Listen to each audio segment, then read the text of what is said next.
Attending the SCO Summit in Islamabad, India's External Affairs Minister S. Jaishankar highlighted key issues including cooperation based on recognition of territorial integrity and sovereignty. He also came down heavily on cross-border terrorism without naming any country. Now, recalling the SCO Charter, Jaishankar said that it was equally clear what key challenges were. That is combating terrorism, separatism and extremism. He stated that if activities across the borders are characterized by terrorism, extremism and separatism, they are hardly likely to encourage trade, energy flows, connectivity and people-to-people exchanges in parallel.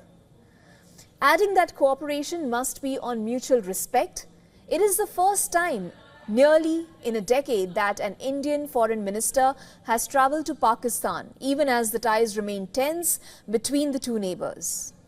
Earlier, External Affairs Minister S. Jaishankar and Pakistan Prime Minister Shehbaz Sharif greeted each other with a handshake at the start of the summit. No bilateral meeting is scheduled between India and Pakistan, and Jaishankar's visit will strictly follow the SCO Summit schedule. Now, on Tuesday, Sharif hosted a welcome dinner for leaders who are attending the meet, including Chinese Premier Li Qiang and Russian Deputy Prime Minister Alexei Overchuk. The bloc of 10 nations also includes Belarus, Iran, Kazakhstan, Kyrgyzstan, Tajikistan and Uzbekistan. 16 more countries are affiliated as observers or dialogue partners. Meanwhile, in his opening address at the Shanghai Cooperation Organization Summit, Pakistan Prime Minister Shehbaz Sharif urged SCO member states to strengthen the organization's framework for tackling multiple regional challenges and forging close cooperation.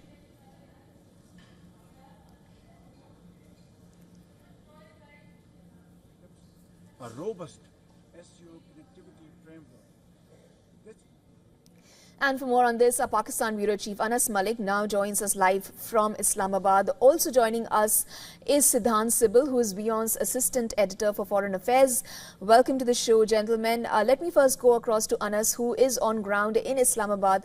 Anas, we just spoke about what India's External Affairs Minister S. Jaishankar said about the cross-border terrorism, while he in fact did say that his visit is going to stick to the schedule of the summit. What is the reaction that you're gathering from diplomatic circles around you? Could you please have a comment on that? Well, largely speaking, the comments made by the Indian External Affairs Minister have been seen as a toning down of the usual blames on both Pakistan and India have been putting on each other. It's not just the Indian External Affairs Minister who's not made a very direct reference or an absolutely indirect reference to Pakistan.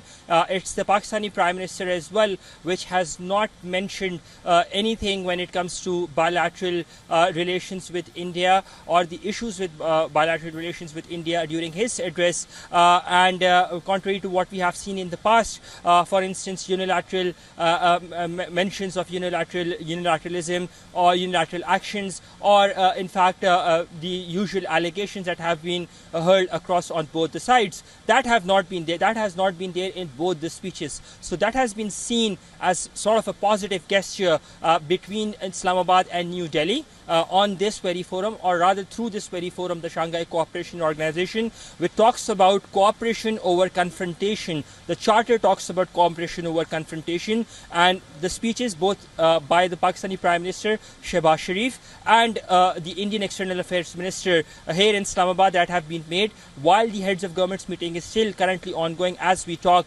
would be seen in line of that, and would be seen in light of the Shanghai spirit. Isha. Siddhant, let me now go across to you. We just heard Anas, and he just told us that this, of course, we heard the India's External Affairs Minister. This was not a direct allusion. There was not really mudslinging happening there when he spoke about cross-border terrorism. What is it that you are picking up from your diplomatic circles about India's External Affairs Minister's comment? Well, one thing is for sure that India and Pakistan have avoided the fireworks which many were expecting, and something which we saw in Goa last year at the SCO Foreign Ministers meeting where the then Pakistani Foreign Minister Bilawal Bhutto had travelled to India. And of course, essentially, we have also seen the speech of the Indian External Affairs Minister, and it will be largely seen as very positive in terms of calling for cooperation, especially economic cooperation, highlighting the three challenges of separatism, extremism, and terrorism, something that is plaguing the region, and of course, avoiding any direct mention of any irritants. Now, something that was obliquely mentioned was the China-Pakistan economic corridor that passes through the Pakistan-occupied Kashmir, and this is something that India says violates its territory, and India has been very vocal about it as well. But essentially, we know that the basic focus of the Indian Foreign Minister's visit to Islamabad is SCO. He has already said that there will be no India-Pakistan bilateral in few hours from now. He will be leaving Islamabad as well. But largely, it looks like both sides continued with the script of the big diplomatic meeting, the SCO Summit that, of course, Islamabad is hosting. And, of course, the country, Pakistan, is very proud of that it has been able to get so many foreign leaders in Pakistan and host this important diplomatic meet, including, of course, the Indian External Affairs Minister, Dr. S. Jaishankar, also traveling to the country. Anas, we also heard a mention of China's Belt and Road Initiative being made in the summit, and of course this is in the backdrop on the attack on Chinese nationals. How do you really juxtapose the two and read this? Well, I think there are three things in Pakistani Prime Minister's speech vis-a-vis China and Russia and the multipolar world that it has essentially become. One is with regards to Pakistan calling for supporting the settlement in mutual currencies proposal that was put forward by Russia at the Tashkent meeting in 2022 of the Council for Foreign Ministers. Right. That proposal is still being deliberated upon. That is number one. Secondly, with the explicit mention that Pakistan supports this because of in face of some unilateral sanctions on some SCO member countries. That I think is the other highlight. Third, of course, is with regards to connectivity. It's not just the Belt and Road Initiative that was mentioned. In fact, the International North-South Transport Corridor, the INSTC, that was also mentioned and encouraged for SCO member countries for cooperation and regional development. So largely, the Pakistani Prime Minister's mention of both the INSTC and the BRI should be seen or will be seen in the context of developing the region at large and not just sticking to the component vis-a-vis the terror attacks that have been inflicted upon Chinese interests in Pakistan of late, particularly that of the China-Pakistan economic corridor. Right. Thank you so much, Anas and Siddhant, both of you, for joining us on the broadcast today.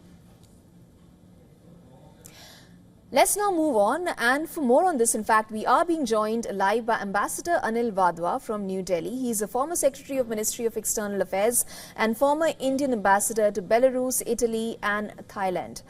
Ambassador Wadhwa, firstly, what do you make of Mr. S. Jaishankar's comment about cross-border terrorism? Yes, it was obliquely mentioned, no direct references were made there. How do you read this? Well, I think two very important points that the Foreign Minister Jaishankar made in his speech. One was about, he started off by talking about the Charter of the SCO, which essentially is based on no terrorism, no separatism, no extremism. And in that context, he talked about the fact that, in an atmosphere of cross-border terrorism, and in the presence of separatism and extremism, you cannot have trade and energy flows and collaboration in business connectivity. Second important point was the respect for sovereignty and territorial integrity and non-discriminatory trade rights in the context of connectivity projects. Now, that's definitely a context of the Chinese project of BRI, which passes through Pakistan and connects to Gwadar, where India has always been opposed to the idea of the fact that it should respect other countries' territorial rights, sovereignty, etc., etc. And India has always been clearly articulating its stand on those. Other than that, I think the spirit of cooperation and the initiatives that India has taken in that regard, the CDRI, International Solar Alliance, Mission Life, Biofuel Alliance, and the Big Cat Alliance, they all found a mention in the speech.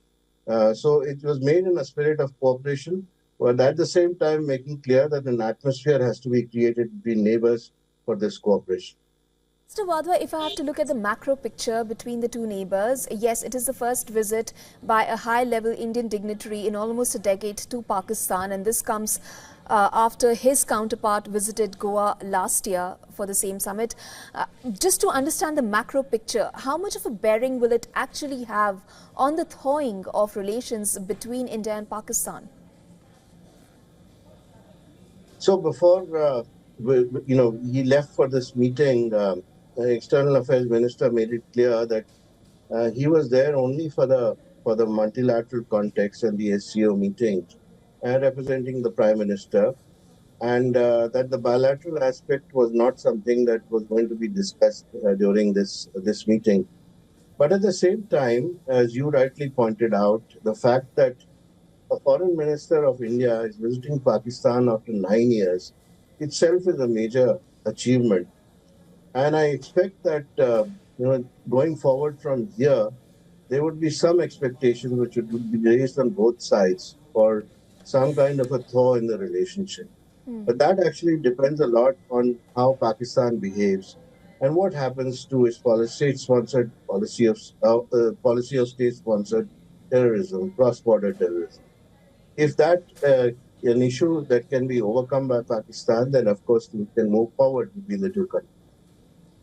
Okay, thank you so much, Ambassador Anil Wadhwa, for your time and joining us on the broadcast today. Thank you. For all the latest news, download the WION app and subscribe to our YouTube channel.